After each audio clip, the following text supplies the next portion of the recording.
নেন যায় বাংলাদেশে শাহবাগ যাবেন 10 টাকা ভাড়া, আবার এদিকে গুলিস্তান যাবেন ওই 10 টাকাই ভাড়া। এখন যদি আমার বাংলাদেশ থেকে আপনি শাহবাগ যান কবি 15 টাকা ভাড়া, এটা কিছু করার নেই, এটা সরকারি কিছু করতে পারে না, আমরা কি করবো? এর ফলে আসলে কি ধরনের সমস্যা হবে আপনাদের? সমস্যা তো যেটা সরকার করে বা আপনি যেটা সমিতি করে, যেমন এই বাট সমিতি ভাড়া বাড়াইছে, এটা জনগণের কিছুই নেই, সরকারও কিছু করবে না, জনগণ ভাড়া দিয়ে দেবে। কি করবেন? এদেশে কেউ আছে? এদেশের এই এরা যোগাযোগ মন্ত্রী কইছে যে এটা সাদা না, টাকা উঠে, টাকা দিলে এটা সাদা হয়। কি করার আছে? আমি কিছু করতে পারবো? নতুন ভাড়া নির্ধারণ করা হয়েছে ঠিক আছে, কিন্তু আমার আগের ভাড়া যে স্যার ওইটাই দেয় আর কি, কিন্তু নতুন ভাড়া আমরা এখন পর্যন্ত পাইনি আর কি। আপনারা কি কারণ সাবেক ভাড়ার চাইতে আরো 2, 4, 5 টাকা কম দেওয়ার চেষ্টা করে। আপনারা কি যে নতুন ভাড়া নির্ধারণ হয়েছে অনুযায়ী ভাড়া কি তাদের কাছে চান কিনা?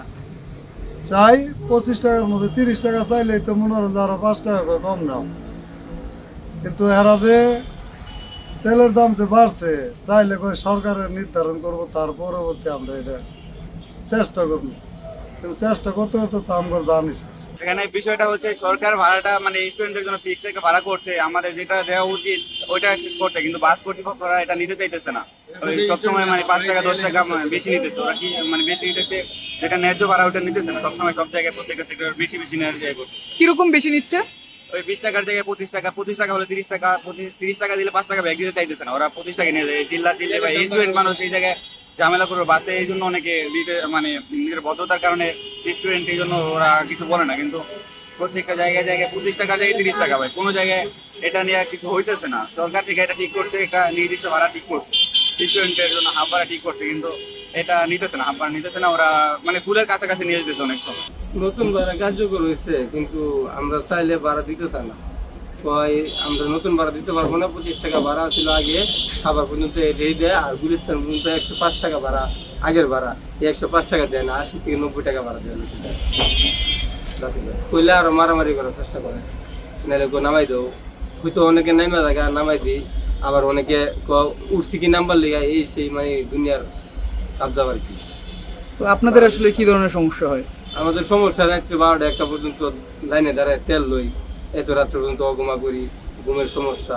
তারপর সকালবেলা আমরা 4টা বাজে গাড়ি বের করি, এবার একটু অসুস্থতার মধ্যে একটা ঘুরে গেছিল, কেউ অঘুমা করতে করতে ঘুম কম হইতেছে।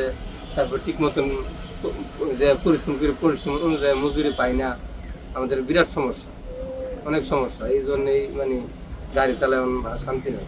যেহেতু জ্বালানি সংকট চলতেছে, ওই হিসাবে ভাড়াটাই স্বাভাবিক, কিন্তু ওই ক্ষেত্রে আমাদের জ্বালানি মন্ত্রী আবার যতটুকু শুনেছি বললো যে জ্বালানি সংকট নাকি নেই। তাহলে এই যে তেলের পাম্পে মানে ঘন্টার পর ঘন্টা মানুষজন লাইন দিয়ে তেল নিতে হচ্ছে, তো আসলে এগুলো কোনো কিছু আমরা সাধারণ নাগরিকের মাথায় ঢুকতেছে না। সংকট যদি না থাকে তাহলে কেন এত তেলের লাইনে দাঁড়াতে হবে অথবা আমাদের বাস ভাড়া বাড়বে? এটা আসলে আমাদের সরকারের কাছে